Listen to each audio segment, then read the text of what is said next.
की देखी कमी होगी क्या? जब एक गाय दूध देती है तो पूरे घर में हला फैला ढूंढता रहता है। तो उनके यहाँ 9 लाख गायें थी तो दूध देगी क्या कमी थी? भगवान ने केवल केवल चोरी इसलिए की कि जितना भी माखन है, जितना भी दही है, जितना भी दूध है, ये सब मथुरा में जाता है। और मथुरा के राक्षस खा खा करके मजबूत हो रहे हैं, ग्वाल वाल सब हमारे कमजोर हो रहे हैं। तो केवल केवल उनकी यही इच्छा थी कि हमारा जितना भी मक्खन है इन प्रकार हमारे सब ग्वाल वालों को मिले। जैसे कि यहाँ जो भागवत हो रही है ना, भागवत का माध्यम केवल केवल इसीलिए है कि यहाँ जो सोए हुए हैं उनको जगाना। जगह जगह पर जो भागवत होती हैं और भागवत कोई ऐसी सहज नहीं हो जाती है, इन सब में बहुत पैसा लगता है ना। क्योंकि अकेला व्यक्ति जो आपको कराता है उसको मालूम होगा इसमें लाख 2 लाख कैसे लग जाते पता भी नहीं पड़ता है। और आपको यह सहज में ही सब थोड़े से प्रयत्न में हमारे वकील साहब के अनुरोध से है और आप सबके सहयोग से ये इतना बड़ा प्रोग्राम हो जाता है। और इतना बड़ा प्रोग्राम करने कोई साधारण बात नहीं होती है, परंतु बूंद बूंद से क्या होता है, घड़ा भर जाता है। एक कौआ की कथा आती है, स्कूल में आपने पढ़ी होगी। घड़े में पानी कम था और उसको प्यास लग रही थी कि बहुत प्रयत्न किए, पानी पी नहीं पा रहा था। उसमें एक एक कंकड़ डालने लगा और जब कंकड़ डालने लगा तो धीरे धीरे करके वो पानी ऊपर आ गया, उसकी प्यास बुझ गई। इसी प्रकार से आप जो बूंद बूंद जो व्यवस्था करते हो कंकड़ की तरह, वह घड़ा क्या भर जाता है। और जब घड़ा भर जाता है तो ऐसे आयोजन सब हो जाते हैं, सब आप लोगों के सहयोग से। अन्यत्र एक व्यक्ति कराए या 2 व्यक्ति कराए उसमें बहुत मेहनत करनी पड़ती है। कहाँ से टेंट आएगा, कहाँ से साउंड आएगा, कहाँ से शास्त्री जी आएंगे, कहाँ से संगीत कलाकार आएंगे, ढूंढते 2 लोग। और ये सहज में ही हमको यहाँ पर 1100 2100 5100 रुपये दे करके सब सहज में ही मिल जाता है और 7 दिन का पूरा पुण्य मिलता है। तो भगवान की कथा का मतलब यही है। भगवान ने चोरी इसलिए की कि यह सब बूंद बूंद जो वहाँ जा रहा है मथुरा में, तो वो मथुरा में ना जा करके यहीं पर रहे, हमारे ग्वाल बाल खाएं।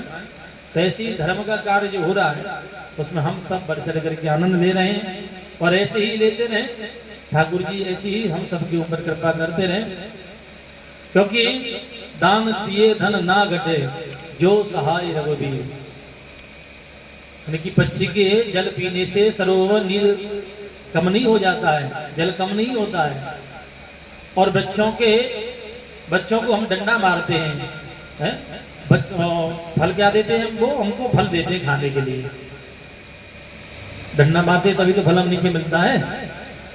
तो ऐसे ही ये भगवत कृपा श्रीमद् भागवत कथा जो आप सुन रहे हैं उसमें आप सबका सहयोग है और आप ऐसे ही सहयोग करते रहें, ऐसे ही आनंद लेते रहें। क्योंकि धन उसी का लगता है इस धर्म कार्य में जिस पर भगवत कृपा होती है। पैसे वाले तो बहुत सारे हैं, पैसा पैसा है महाराज, उनको खर्च करने वाला कोई नहीं है, न बेटा है न बेटी है, करोड़ों की संपत्ति भरी पड़ी हुई है, उनका पैसा धर्म में नहीं लग पाता है। क्योंकि धन की 3 ही गति हैं, भोग, दान और नाश। या तो उसको भोग कर लो, बेटा बेटी सगे संबंधी रिश्तेदार, इनमें सब में उसको यूज कर लो। अगर उसमें यूज नहीं करोगे तो या उसको दान कर लो। बेटा बेटी नहीं है, सगे संबंधी को आप खर्च नहीं करना चाहते तो उसका दान कर लेना चाहिए। अगर दान नहीं करते तो फिर क्या होता है, सगे संबंधियों को खिलाया नहीं, जहाँ धर्म का कार्य हुआ नहीं वहाँ लगाया नहीं, फिर क्या होता है, धन का वो बैंक में ही सरकार के पास चला जाता है। अंतोगत हुआ नाश कहते हैं, भोग कर लो, दान कर लो अथवा नाश हो जाता है उसका, किसी काम में नहीं आने वाला। तो हम जो धर्म का कार्य कर रहे हैं वो केवल केवल इसीलिए कर रहे हैं कि सबको इसका लाभ मिले। भगवान ने माखन चोर लीला इसलिए की कि हमारे ग्वाल बाल हष्टपुष्ट हो। इसी प्रकार से आप धन अपना कर रहे हैं, आप भी हष्टपुष्ट रहे, बीमारी परेशानी आपके यहाँ भी नहीं है, इसलिए करते हैं कि एकदा क्रीडामानस्ते रामाद्या गोपदारका कृष्णो मृदं भक्षितवान् दे मात्रे निवेदयन्। आज मेरे गोविंद ग्वाल वालों के साथ में ब्रह्मांड घाट पर गए और ब्रह्मांड घाट पर जाकर के वहां उन्होंने माटी खाई। माटी खाने की लीला की। ग्वाल बाल बोले भैया तेरे यहाँ इतना माखन है रोए फिर भी तू माटी खा रहे हो, ये ठीक नहीं है। ग्वाल बाल को समझाया भैया जो मिट्टी में आनंद है, ब्रज की मिट्टी में रस में राग है। हमारे बीच में सोमवंशन जी आए हैं, एक बार आ जाओ महाराज जी के पास। तो सबका की रमण रे तिले क्यों नहीं कियो न यमुना पान रे मन तू समझो नहीं ब्रज को तत्व महान। ब्रज को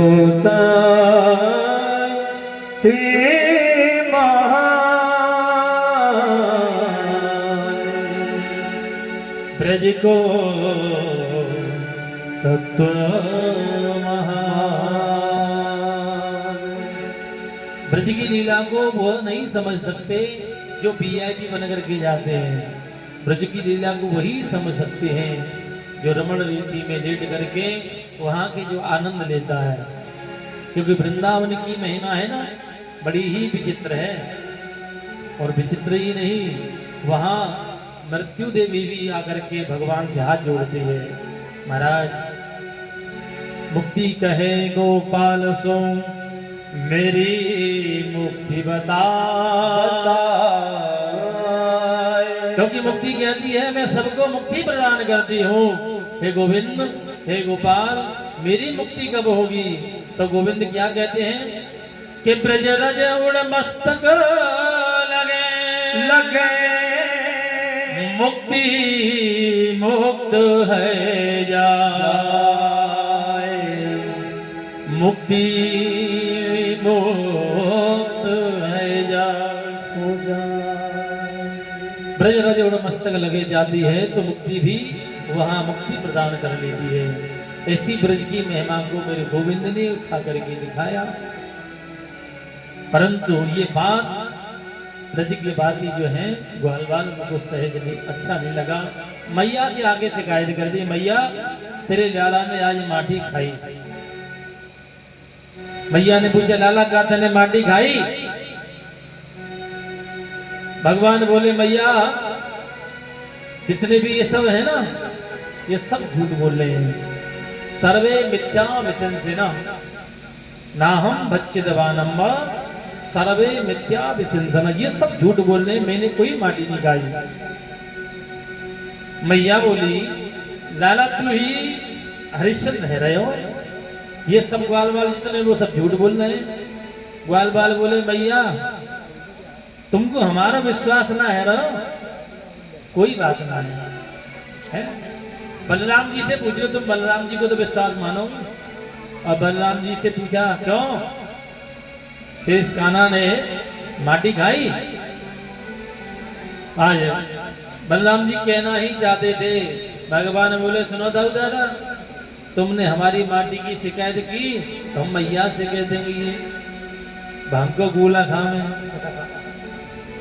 बलराम जी बोले मैया देख मेरे सामने तो जाना खाई ना है, पीछे से जाना खाई होगी तो मुझको बदलना है।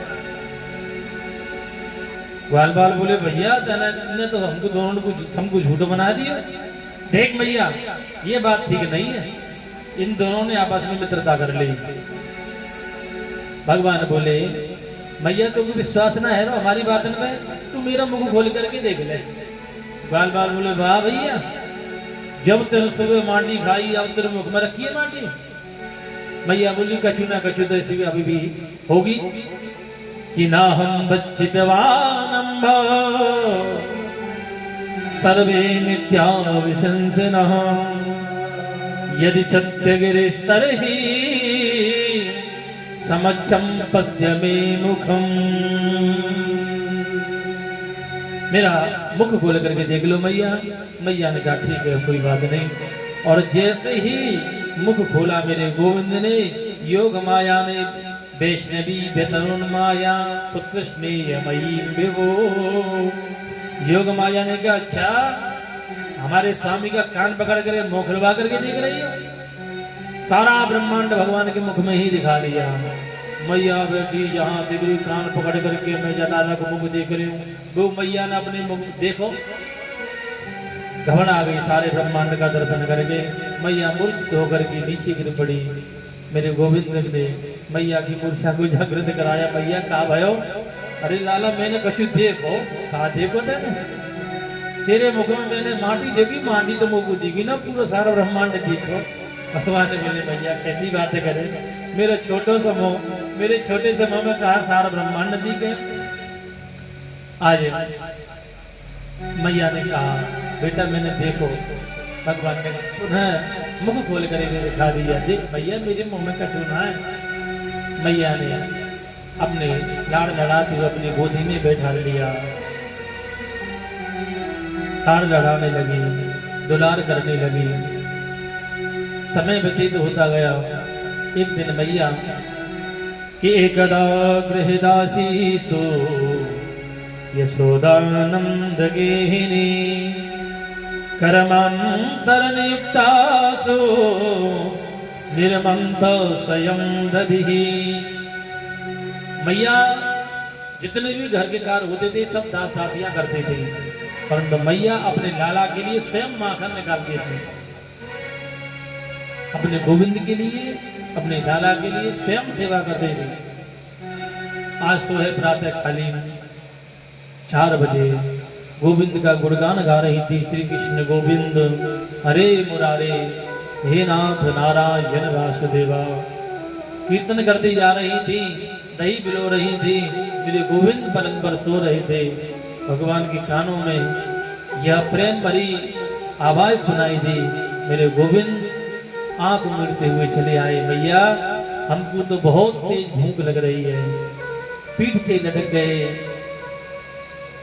यह छवि देख करके ब्रह्मा आदि देवता आदि सब मोहित हो रहे थे। पीठ पर आज मेरे गोविंद लटके हुए हैं। मैया से कह रहे मैया हमको बहुत तेज भूख लगी है।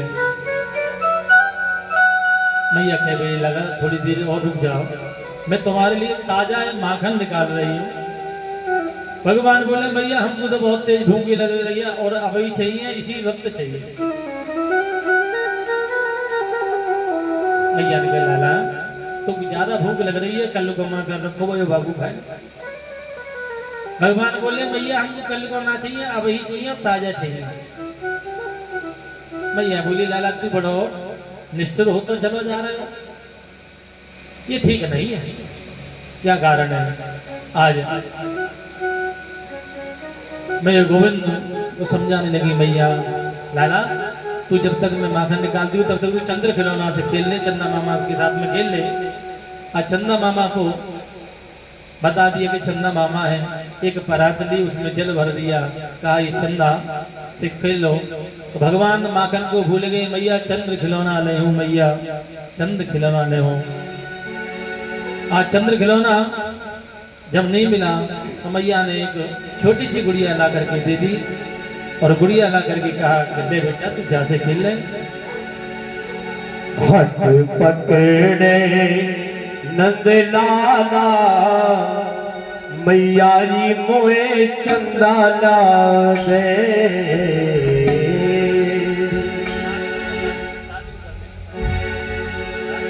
अरे चंदा ला दे, चंदा ला दे, चंदा ला दे, चंदा ला दे, चंदा ला दे, चंदा ला दे।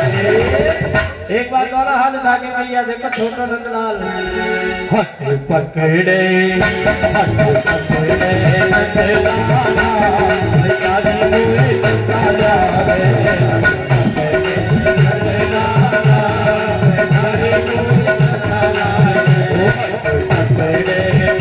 लाला भैया जी मोहे चंदा ला दे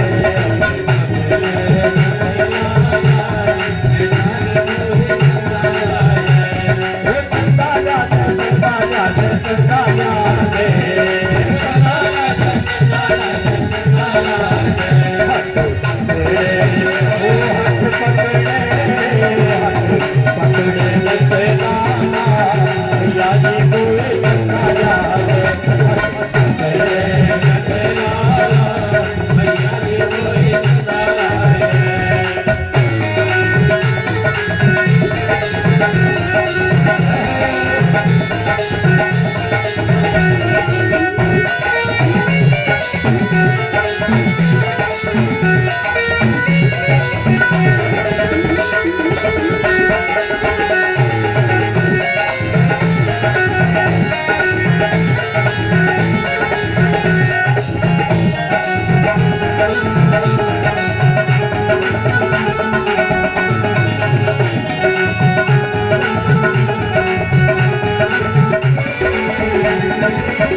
लाला नारो मेरे होते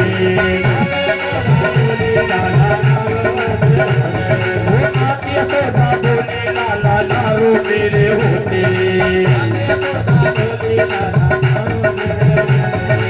आए कैसी लाल भाई है अखियां रोते रोते अरे हाय कैसी लाल भाई है अखियां रोते रोते हट पकड़े ओ हट पकड़े हट पकड़े सगदाना यारी कोई कन्ना जाए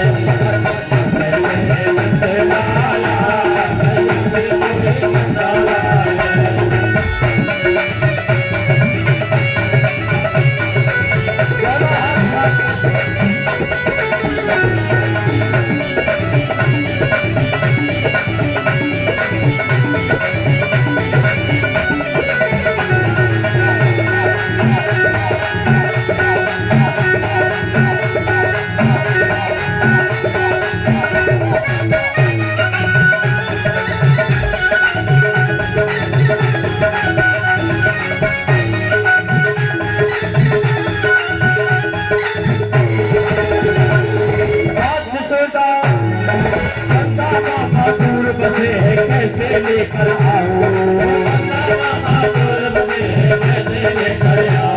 माता यशोदा बोली कान्हा चंदा बाबा तो बहुत दूर है कैसे लेकर आऊं माता यशोदा बोली चंदा बाबा दूर बसे है कैसे लेकर आओ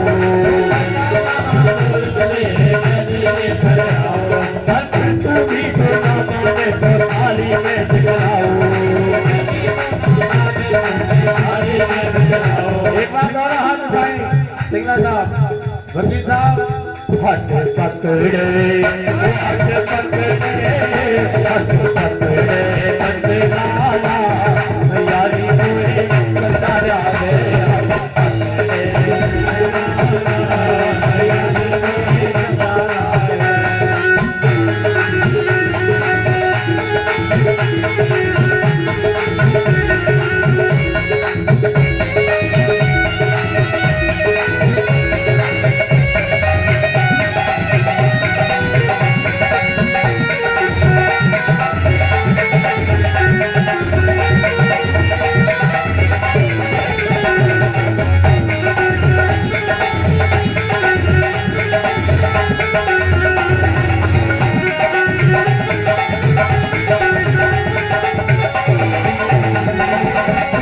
दे कर माती यशोदा थाली लेकर आई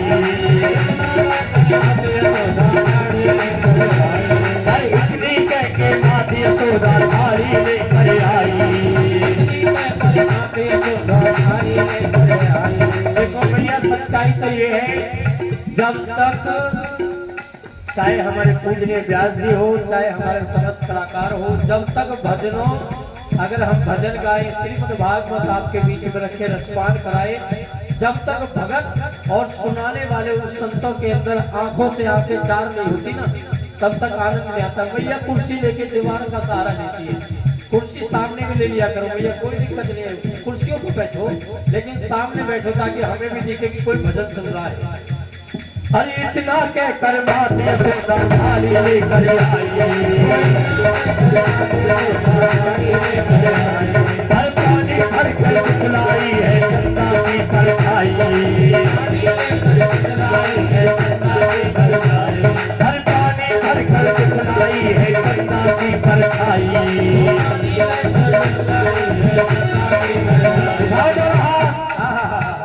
जहाँ मेरे ठाकुर जी जिद कर रहे हैं उनकी जिद के आगे तो ये भगत क्या, जब उनकी माता ही शीश झुका गई तो हमारी औकात ही क्या है। दोनों हाथ उठा के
कुर्सी होती है थोड़ी सी और उधर कर लिया करना ना, ठीक लगता है, क्योंकि इनको भी लगता है कि हाँ सबको लगता है कि सन्मुख होते हैं तो अच्छा लगता है। गुरुजी ऐसा लगता है जैसे हमसे मुंह छिपा रहे हैं।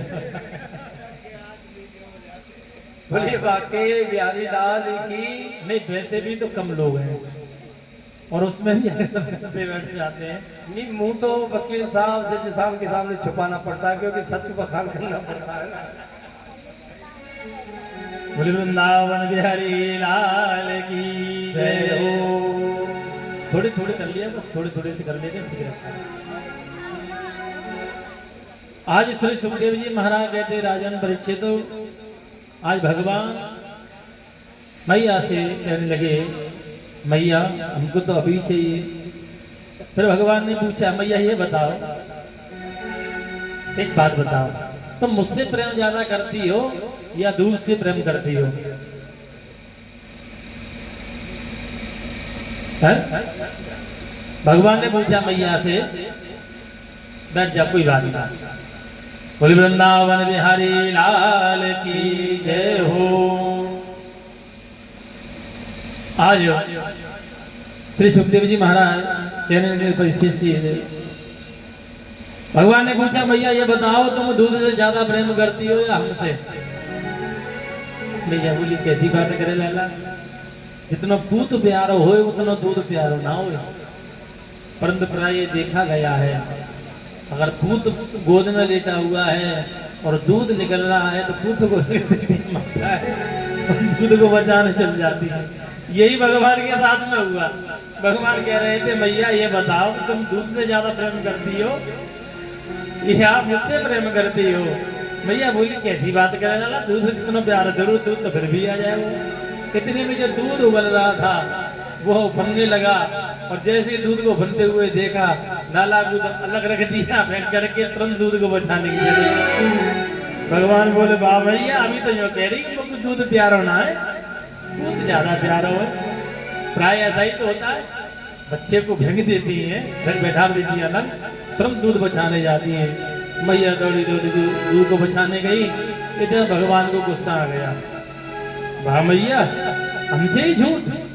तो जितने स्वयं भारी नहीं थे उससे ज्यादा भारी पत्थर लेकर के आए और जिस मटकी में मैया दही बुलो रही थी ना उसी में आकर के गोविंदाय नमो नमः जैसे ही मटकी हमारा चट से टूट गई, धड़ाम से आवाज आई, मैया दौड़ी दौड़ी आई, क्या भयो ये मटकी की कैसे आवाज आई? आज जैसे ही मटकी की आवाज सुनी दौड़ी दौड़ी देखती है कि जिसमें दही बिलो रहे थे वही मटकी फूटी पड़ी हुई है। आज तो भगवान की तरफ देख आज क्रोधित हो गई मेरी। सवेरे तो जान मुँह को परेशान कर रखो, कबू दही मांगे, कबू चंदा मांगे, कबू बहू मांगे, कबू कछू मांगे। आज जादू है, ठीक से सही करती है। आज मैया भगवान को पकड़ना चाहती थी। भगवान 85-85 चौका जो नंद महल था, उसमें भगवान आगे आगे, भगवान पीछे पीछे। मैया की आयु कहाँ 85 वर्ष की है, और मैया और कहाँ लाला। भगवान आगे आगे दौड़ रहे हैं, योग माया सारे देवताओं पर से दर्शन कर रहे हैं। देखो भगवान से इनके डर से सब दुनिया भागती है और भगवान इनके डर से भाग रहे हैं। मैया दूल्हा मोए बनाए दे, मरबट माथे पे लगवाए दे, अपने हाथ की मोहे लाए थे दुल्हनिया यमुना पार की। हो क्या बात है। वैसे कह तो गए कि दुल्हनिया यमुना पार यूपी साइड से हो, पर यूपी की खतरनाक बहुत है। मेरी मैसेज भी यूपी के मुजफ्फरनगर की, सीधो कर दी सुखा का छुआरा, नाक में दम कर रखी है पूरी। भैया यूपी की लगा। अरे मैं तो बढ़ाई कर रहा हूँ तुम्हारी, मैं कोई बुराई थोड़ी कर रहा हूँ कि यूपी की भैया ऐसी है। मैया दूल्हा मोए बनाए दे, मरबट माथे पे लगवाए दे, अपने हाथ की मोकू लाए दे दुल्हनिया यमुना पार की।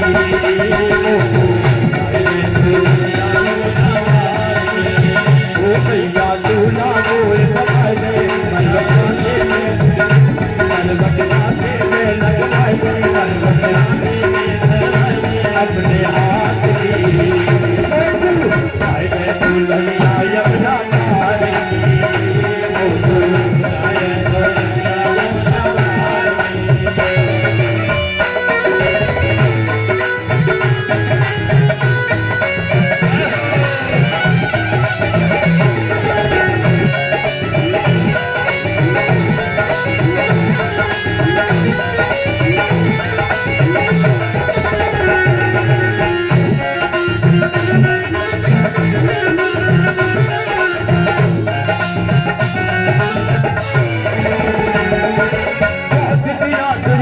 चलाई हुक्म कबू ना तारो,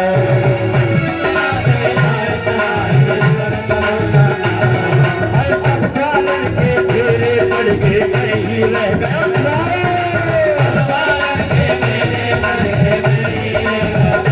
मैया तू ही करा दे, ना कट के करवा दे, अपने हाथ की दुल्हनिया यमुना पार की।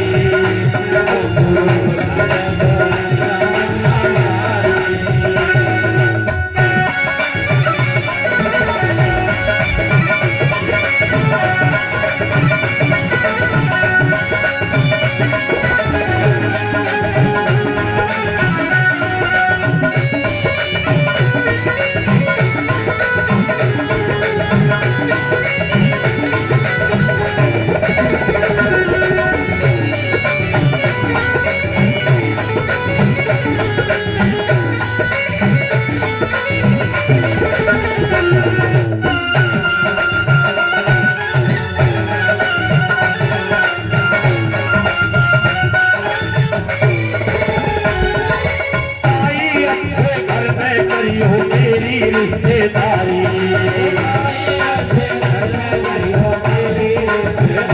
देखो भैया ऐसी वैसी रिश्तेदारी मत करियो, बढ़िया रिश्तेदारी करियो जहाँ में रेंज रोवर गाड़ी मिल जाए, बढ़िया धन मिल जाए। क्यों जी वकील साहब, तब भी ऐसी रिश्ता ढूंढियो। काही अच्छे घर में करियो मेरी रिश्तेदारी,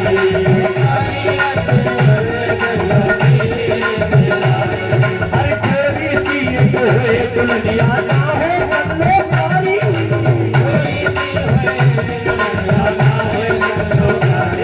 हर गोरी सी एक हुए दुल्हनिया ना हो बल्लो सारी।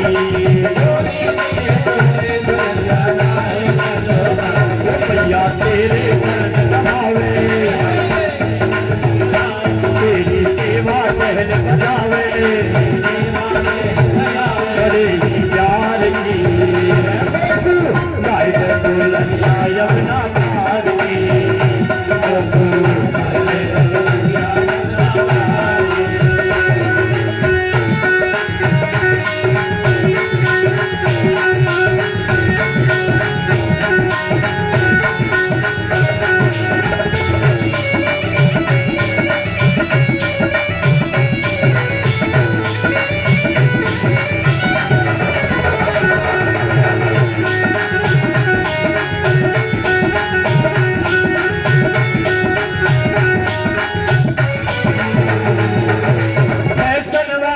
हुई न दुल्हनिया ओढ़े न उल्टे पल्लो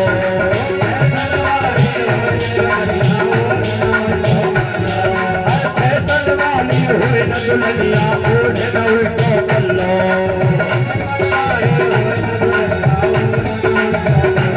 देखो हमारी बूढ़ी बूढ़ी मैया बैठी है पहले उल्टा पल्लो ना ओढ़े करी आजकल उल्टा पल्लो ओढ़े सीधो पल्ला कोई ओढ़े ना कहीं पावे ना सही करो ना भैया एक बार दोनों हाथ उठा के मीठी मीठी ताली फैशन वाली हुई न दुल्हनिया ओढ़े न उल्टा पल्लो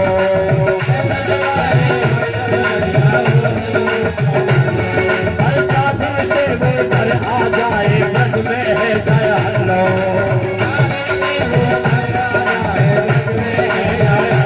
भैया तेरे संग में न गावे तेरे संग देखना आवे देखो पहले भैया चलते रहो नाचते रहो भैया पहले भोजन जो लेकर थे पहले अपने स्वामी जी को भोजन कराते थे पूरे परिवार को भोजन कराने के बाद में भोजन करती थी लेकिन आजकल की मैया ऐसी हो रही है लंबे लंबे बाल से छोटे छोटे कर दिए और ऐसा की तो बात ये अलग है अब भोजन गेल बैठ के खाना चाहे मम्मी पापा खाओ मत खाओ लेकिन मैं तो अपने स्वामी की गेल खाऊंगी दोनों हाथ ओ भैया तेरे संग न गावे तेरे संग बैठना आवे चाट बाजार की लाइट दुल्हनिया यमुना पार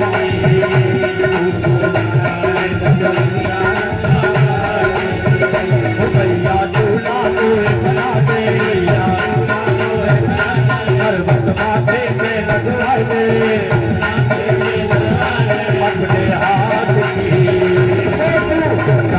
दुल्हनिया यमुना पार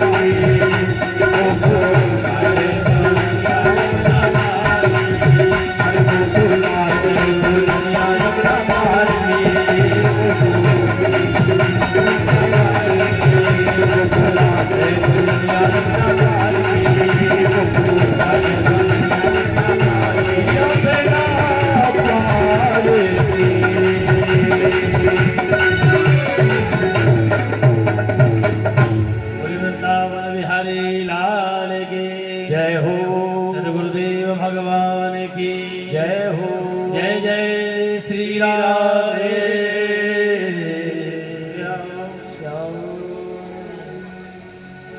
श्री सुखदेव जी महाराज कहने लगे वृंदावनम गोवर्धनम यमुना पुरनान च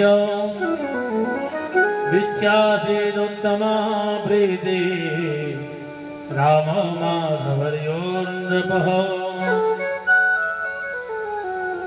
आज मेरे गोविंद नित्य नई लीलाओं को करने लगे। मैया के हाथ में पकड़ में नहीं आए तो मैया कहने लगी लाला तू कुछ सत्य के भगतन की सौगंध है, तू मेरे हाथ में ना आवे। भगवान नहीं आए। त्रेता के भक्तों की सौगंध खिलाई गई, भगवान नहीं आए। द्वापर के भक्तों की सौगंध खिलाई गई, भगवान हाथ में नहीं आए।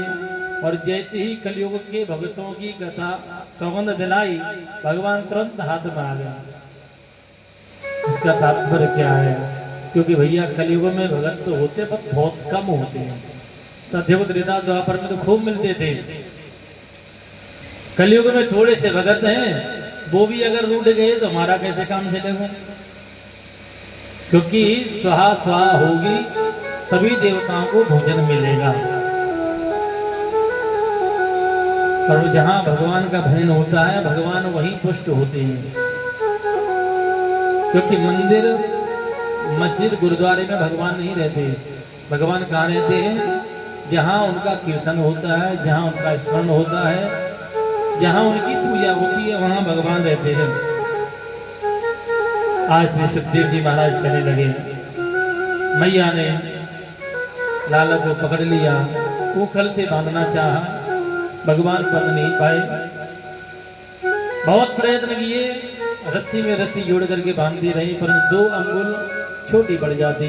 क्योंकि ये व्यक्ति जो जीव है परमात्मा को अपने अभिमान में बांधना चाहता है, परंतु भगवान कहते मैं अभिमान से नहीं, अपने तुम्हारे ऐश्वर्य से नहीं, मैं प्रेम की डोरी में बंधता हूँ। प्रेम बिन रीझे नहीं नटवर नंद किशोर। मुझे सब कुछ स्वीकार है। मैया से ये कहना चाहते थे, मैया तुम मुझसे प्रेम करती हो ना, इसलिए मैं तुम्हारे यहाँ पर आया। और तुम कहो कि मैं तुमको बांध करके पटक दूं, तुमको दंड दे दूं, तो मैं ऐसे बनने वाला नहीं हूँ। अगर मैया तुम मुझे बांधना ही चाहती हो ना, तो प्रेम से बांध सकती हो, मैं प्रेम से बंध जाऊंगा। मैया ने जैसे ही प्रेम से बांधना चाहा, आज मेरे गोविंद बंध गए। उखल लीला उन्होंने की, उखल से बंध करके जब जाने लगे, मैया अपने काम में लग गई। यमरार्जुन नाम के 2 वृक्ष खड़े हुए थे, जो कि कुबेर के पुत्र के रूप में नारद जी के श्राप के द्वारा वह वृक्ष बन गए थे। आज मेरे गोविंद ने उनका उद्धार किया, दिव्य रूप धारण करके प्रकट हो गए। भगवान से प्रार्थना की, हे प्रभु आज हमारा जीवन धन्य हो गया। नारद जी ने हमको श्राप तो दिया, वो श्राप हमारा कारगर हो गया। आज भगवान से यही मांगते हैं कि वाणी गुणानुकधने श्रवणो कधाया हस्तौ चकर्मशमना तव पादयोर्नः स्मृत्यां शिरस्तव निवास जगत् प्रणामे दृष्टि सदां दर्शने तु भवतनूनाम्। हे गोविंद, नारद जी ने हमको जो श्राप दिया वो हमारा श्राप जो है आज सिद्ध हो गया, सार्थक हो गया। परंतु प्रभु अब यही विनती है आपसे कि हमारी जो वाणी है आपका गुणगान गाती रहे। गुणगान कौन सा? हरे कृष्ण कृष्ण कृष्ण हरे हरे, हरे राम राम राम हरे हरे। वाणी आपका गुणगान करती रहे और हमारे जो कान हैं आपकी कथाओं का श्रवण करते रहे, आपका कीर्तन श्रवण करते रहे।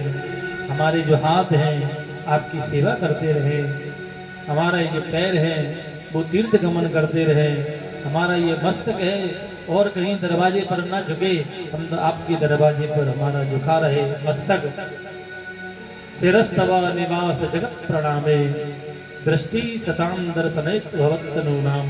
और हमारी दृष्टि जो है केवल केवल आपका ही दर्शन करे, ऐसा वरदान मांग करके आज वहां से वह यमलार्जुन के रूप में जो खड़े हुए थे कुबेर के पुत्र भगवान के दर्शन किए और आशीर्वाद प्रणाम करके वहां से अंतर ध्यान हो गए। बोलो गोविंद भगवान की जय। हमारे बीच में बंसल सूर्य वाले आए हुए हैं, एक बार मंच पे आए और महाराज जी का स्वागत करें। आ जाए। किशोरी तेरे चरणन में, श्री राधे तेरे चरणन में, ओ किशोरी तेरे चरणन में,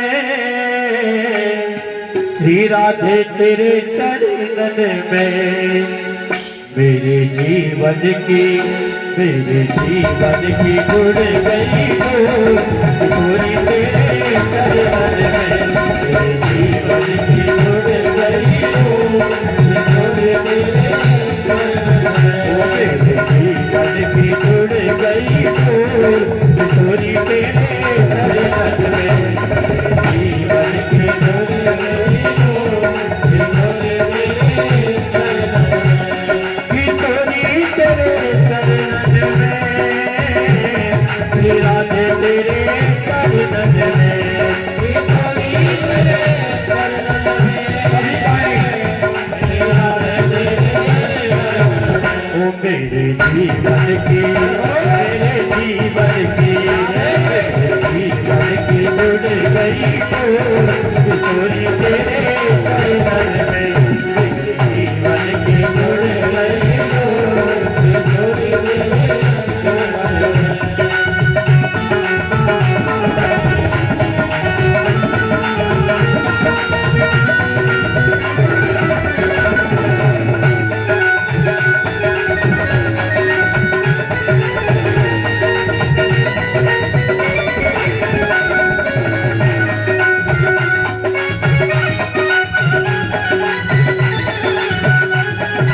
तेरी गलियत में ऊंची अतारी प्यारी व्यवहारी तेरी गलियत में तेरी ऊंची अतारी प्यारी व्यवहारी तेरी गलियत में ऊंची अतारी प्यारी व्यवहारी तेरी गलियत में ओ तेरे जीवन की ओ तेरे जीवन की तेरे जीवन की हो जाए किशोरी तेरे चरण में जीवन की जुड़ गई किशोरी तेरे दोनों हाथ किशोरी तेरे चरण में राधे तेरे चरण में किशोरी तेरे चरण में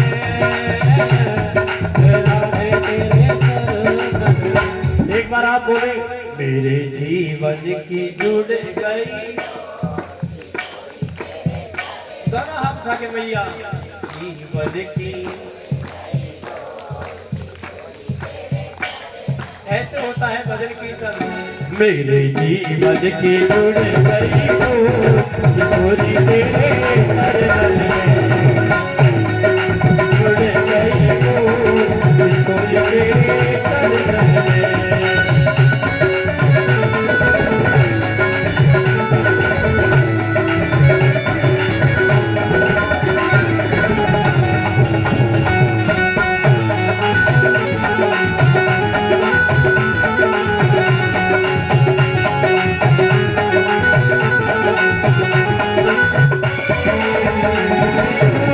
एक इशारा करके मैं दौड़ी आऊं परेशानी एक इशारा करके मैं दौड़ी आऊं परेशानी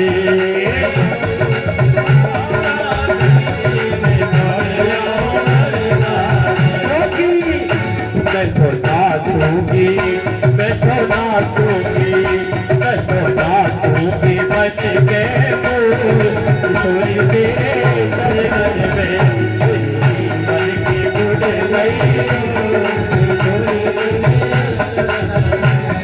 अब दोनों हाथ उठा के क्योंकि कथा अभी बहुत रह रही है भजन ज्यादा हो रहे हैं हमें शिकायत आई थी तो इसलिए भजन कम करेंगे अब उठाई दोनों हाथ और तालियों के साथ में मेरे जीवन की जुड़ गई हो किशोरी तेरे चरण में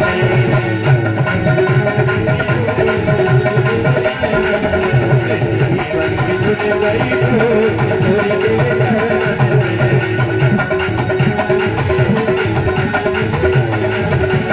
जीवन की जुड़ गई किशोरी तेरे चरण में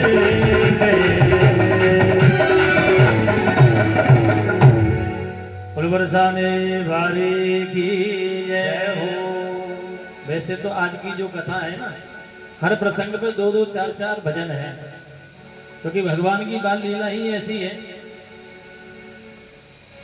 वो भजनों पर ज्यादा ना ध्यान देते हुए क्योंकि समय भी फिर अपनी उस पर चलता है क्योंकि कथा जहाँ विश्राम होना चाहिए वहाँ पहुँचना भी जरूरी है क्योंकि कल राम कथा बिल्कुल भी नहीं हो पाई थी है एक श्लोक में ही प्रणाम करना पड़ा क्योंकि भजन हो गए थे डेढ़ घंटे के तो कथा का तो अगर भजन ही करना है तो भजन संध्या हो जाए तो ठीक है तो बीच बीच में कभी अभी अच्छा लगता है क्योंकि कथा का भी आनंद होना चाहिए तो महाराज जी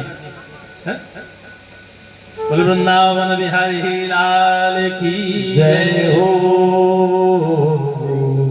मैया दौड़ी दौड़ी आई देखा कि लाला के ऊपर वृक्ष गिर पड़े ऊपर से खोला नंद बाबा खूब डांटे मैया को तुमको देखो छोटा सा लाला हमको मिलो और बापू तुम ऐसा दुरुपयोग कर रही हो।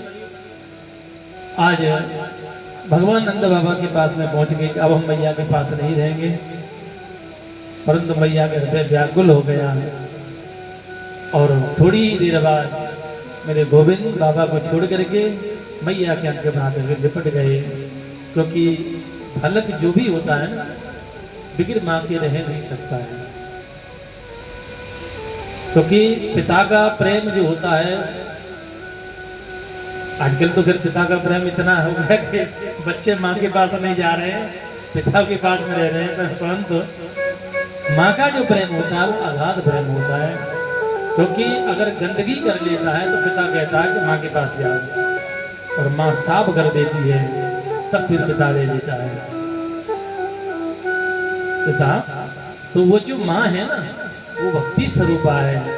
जैसे गाय का बछड़ा होता है तो गाय अपने बच्चे को चाट चाट करके उसको सुकोमल कर देती है, ऐसी भगवान का नाम है भक्त वत्सल।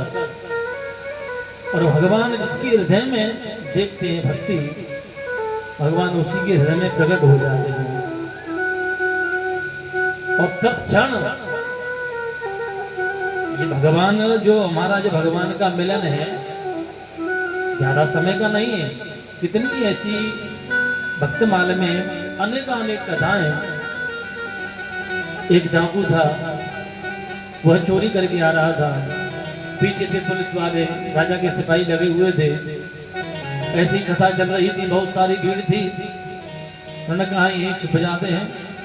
और व्यास जी महाराज कथा सुना रहे थे। ठाकुर जी वृंदावन में गाय चराने के लिए जा रहे हैं। उन हाथों में सोने के कंगन पहन रखे हैं, हीरा जवाहरात का है हार पहन रखा है, वांसरी सोने की है, पहननी बंधी हुई है। ये उनका श्रृंगार का वर्णन कर रहे थे।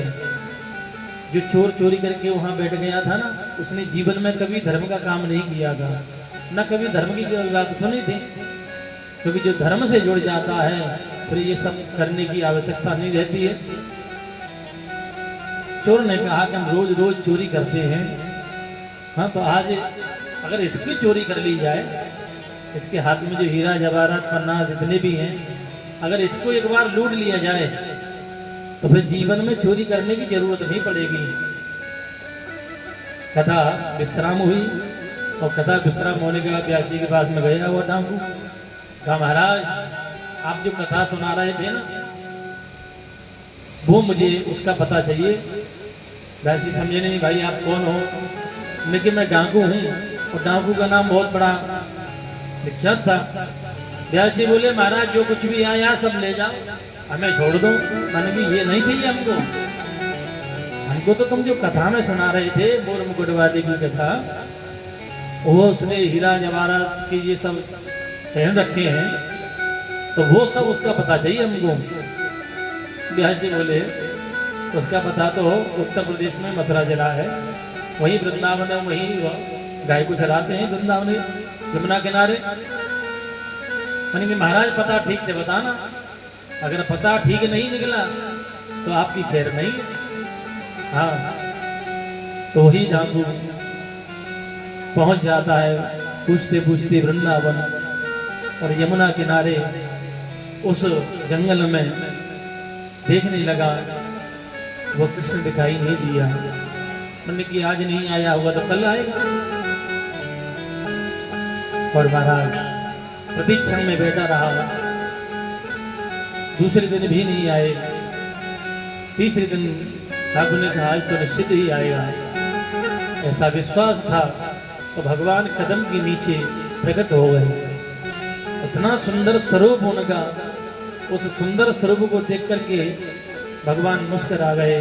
और भगवान मुस्कुरा जाते हैं तो भैया कितना बड़ा भी पापी व्यक्ति को ना हो, उसका भी हृदय पिघल जाता है, प्रफुल्लित हो जाता है। उन्होंने कहा देख मैं तुझे आया था ना लूटने के लिए, मैं तुझे लूटने के लिए आया था।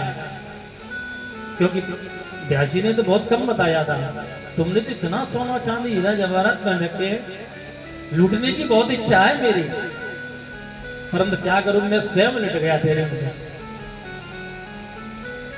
अब मैं तुझे लूट नहीं सकता। परंतु अब चिंता मत करना, मैं तुम्हारी रक्षा करूंगा, अब तुमको कोई लूट नहीं निकलेगी, अब तुमको कोई नहीं लूट सकता है। और डाकू उनकी सुरक्षा में लगा रहा, महीने 2 महीने संग खाता पीता संग रहा। याद आया जिन व्यासी ने मुझे बताया था, एक बार उनको धन्यवाद तो देनी चाहिए। आज धन्यवाद देने के लिए ब्यासी के पास में गए वही ठाकुर और देखा कि भैया यहाँ ब्यासी कथा कर रहे थे, वो कहाँ मिलेंगे। उन्होंने कि वो तो फलाने चले गए, वो तो सात दिन की कथा होती है। और देखते हैं